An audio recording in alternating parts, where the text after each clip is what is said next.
In any city, in any country, go to any mental institution or halfway house you can get yourself to. When you reach the front desk, ask to visit a man who calls himself the holder of ambition. The sound that escapes the mouth of the worker will be so slight and betray so little reaction that at first you might not even be sure your words were heard.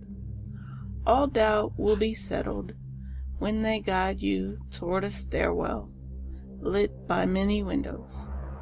At the top of these stairs, the worker will leave you to continue your journey alone. You will find yourself standing at the beginning of an eerily calm hallway. Walk to the end. In all likelihood, you will encounter a shadow that moves along the wall. Do not follow it, for it is the one thing that will lead you to a place you do not wish to go. A place filled with your silent fears and failures, from which you cannot return. No matter what shape the shadow takes, and no matter how it eases and taunts your dreams with the greatest of your desires and hopes, do not even let it tempt your gaze, let alone your feet. If you make it to the end of the hallway without losing sight of your goal, you will find an open doorway with no locks, bolts, or restraints.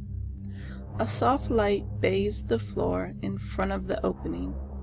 This is your one and only chance to leave without facing the holder of ambition or collecting his object.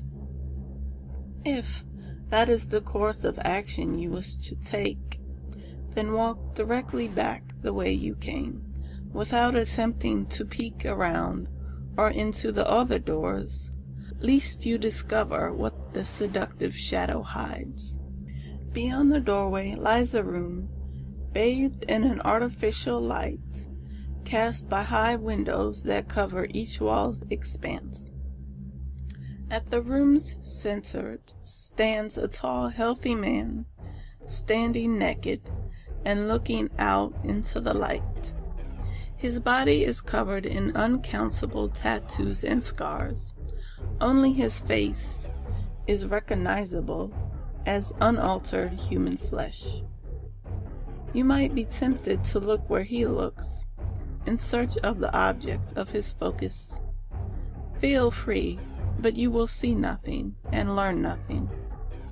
The man will not react to anything other than the question, what joins them together?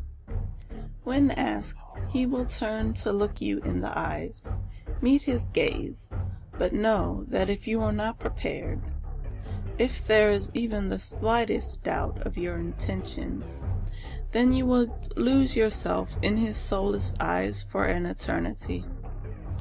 If, on the other hand, your gaze is an honest one, then he will begin to speak in a low voice. His tone will be a comical one, his tale told as if they meant nothing at all, but you must not miss a word, for this story is your preparation. Listen carefully to his tale and remember every detail. When the man finishes speaking, he will bring his hands to his chest and remove the sutures from one of his more noticeable scars. As the stitches come out, he will bleed profusely and fatally. When the last of his sutures have come out, he will offer them to you, uttering his final words through his own gurgling blood. Choosing to seek leads to an inevitable fate.